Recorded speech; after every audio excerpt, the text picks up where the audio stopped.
এমপিওর দাবিতে টানা ৪৫ দিনের মতো প্রেস ক্লাবের সামনে অবস্থান করছেন স্বীকৃতিপ্রাপ্ত বেসরকারি প্রতিষ্ঠানের শিক্ষকরা। অন্যদিকে একই ধরনের দাবিতে অবস্থান করছেন প্রতিবন্ধী বিদ্যালয়ের শিক্ষকরাও।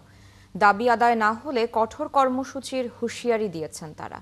মামুন হোসাইনের প্রতিবেদন।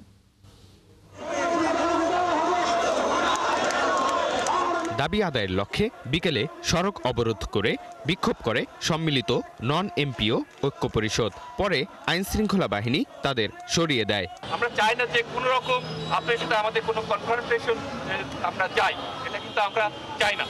আমি আপনার কাছে অনুরোধ করছি দ্রুত এই রাস্তাটা আমরা ক্লিয়ার করে দেব। শিক্ষকদের আক্ষেপ তাদের দেখার কেউ নেই।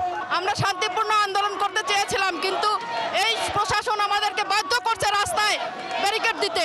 আমাদের একটাই দাবি, আমাদের প্রজ্ঞাপন দিতে হবে। প্রজ্ঞাপন না নিয়ে আমরা ঘরে ফিরে যাব না।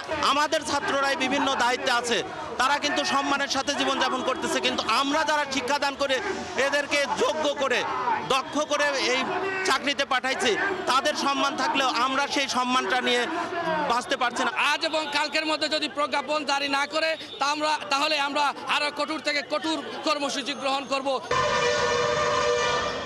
এদিকে এমপিও এবং স্বীকৃতির দাবিতে মার্চ টু সচিবালয় কর্মসূচি পালন করে প্রতিবন্ধী বিদ্যালয় সমন্বয় পরিষদ।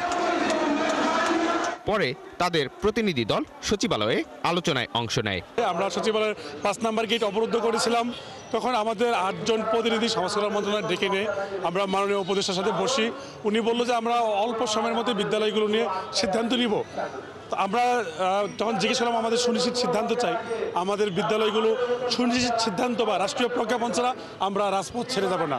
উনি বললো যে আমরা একটু ভেবে দেখছি, আমরা সিদ্ধান্ত নিয়ে আপনাদের জানাবো।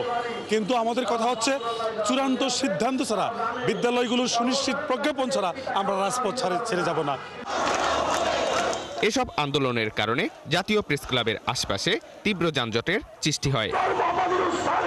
মামুন হোসাইন, ৭১, ঢাকা।